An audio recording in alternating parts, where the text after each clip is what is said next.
Okay, so today we are going to make a vitamin C serum.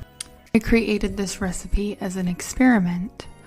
It has a very creamy, silky texture that creates a good barrier for your skin. The recipe is included, and I will create a video that breaks down how to write out a recipe and the things that you would need for that.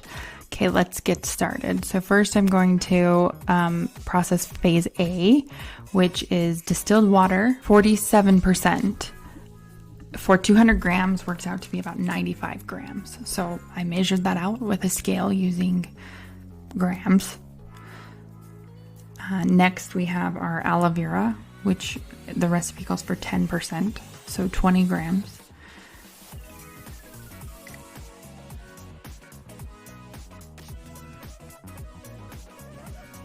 Then we've got our glycerin at 5%, 10 grams.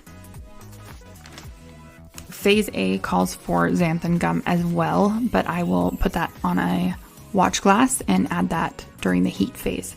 So I added the HA fruit acid, the AHAs. The pH level of this recipe cancels out the acidity and the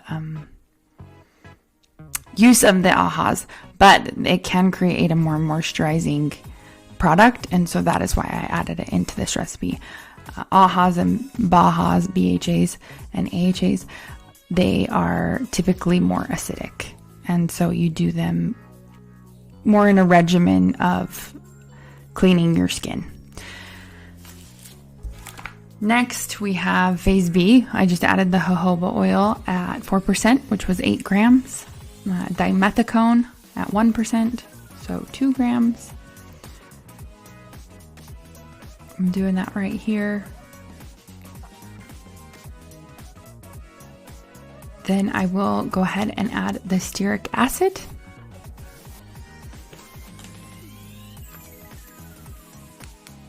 And the percentage of that was 3%, so about 6 grams. It's an emollient, so it works to soften and smooth your skin. Jojoba oil is also an emollient. Any kind of ceramides that you would want to use, but we aren't using those in this particular recipe. All right, lastly, I'm adding my prickly pear at 6%, which is about 12 grams. This can be a brightener as well. It's very hydrating. And all right, so we're done with phase B. Phase C is just to kind of dissolve the DL Panthenol. I did not want that in with my phase B just because it is a little bit more water soluble. So I added that to its own phase, and then I will add it to the water phase once it has cooled down. Okay, so right here I'm measuring out the xanthan gum to add to the heated phase of my phase A.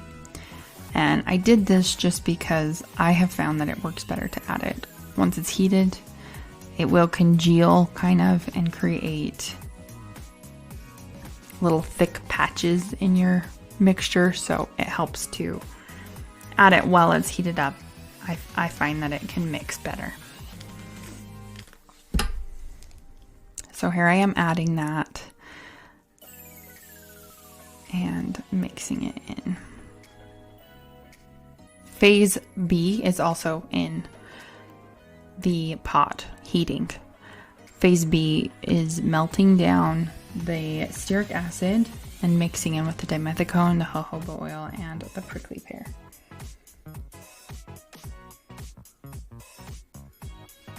I did in this recipe not add an emulsifier, which helps the water and oil phase to mix together. So in the end of this video, I don't know if it's in the video, but I did have to add a small amount of emulsifier. I would do, maybe 5%, and you can pull that from your distilled water. to kind of balance out that 100% gram batch. After everything is melted, you do want to pull it off the heat. Wipe the bottoms of your beakers just because you don't want to contaminate with the water that is in your boiling pot. Here I am replacing water that may have been lost during the heat phase. So at the beginning of your recipe, if you measure out your water phase and then weigh it with the beaker and mark down that weight, you can reweigh it after the heated phase to see if you've lost any water. Usually it's only about a gram. It's not more than that typically, I have found. Okay, so now I am adding phase B to phase A. As I mix it, I realize that there is no emulsifier. So it's hot enough that I could just add a tiny bit, and they did blend together. When I rewrite this recipe, I will add the emulsifier, and that will save me a little bit of stress. Okay, and it's starting to kind of get a milky consistency, which is what I'm looking for, kind of a creamy texture. I used a heat gun to test the heat.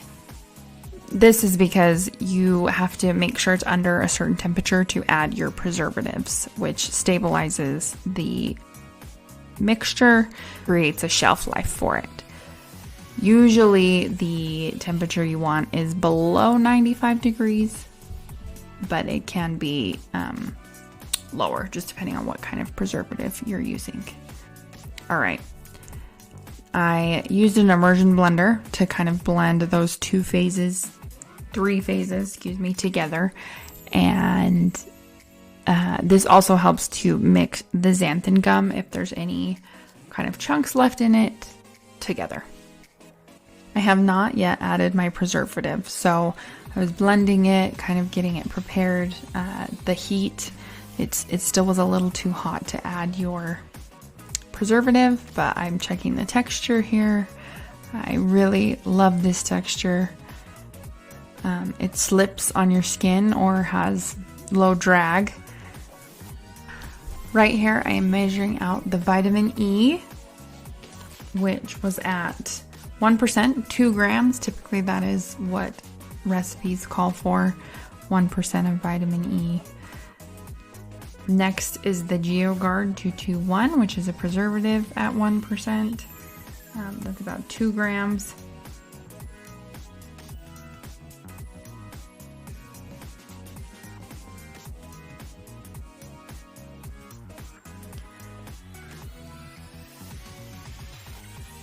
And vitamin C I did at 6%, which is a high vitamin C content.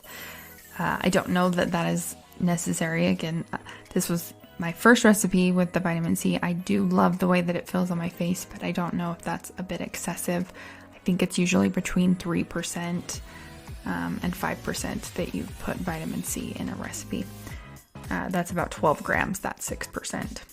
So here I kind of realized that it's a powder and it doesn't mix well with that oil, but I made it work. Next, I add the Hyaluronic Acid, and that is just at 1% as well, so about 2 grams. I hadn't added the DL Panthenol to anything yet, so I went ahead and I added that to my phase D, just because I was having troubles with that clumping. If I were to do this again, I would more than likely use a distilled water to measure out that solid vitamin C, or that powdered vitamin C. Yeah, so that kind of helped dissolve it to the consistency that we needed. Almost mixed in there, and then I will recheck the heat, the temperature of my mixture, and get that added. So I pour those in there.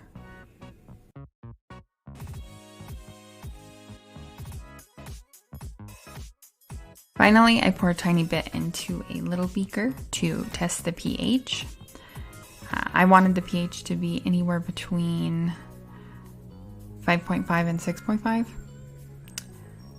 And I believe, if I remember correctly, it was at about 6.5. So that was my target area.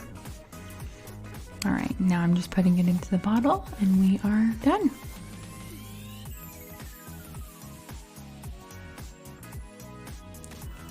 Vitamin C serum.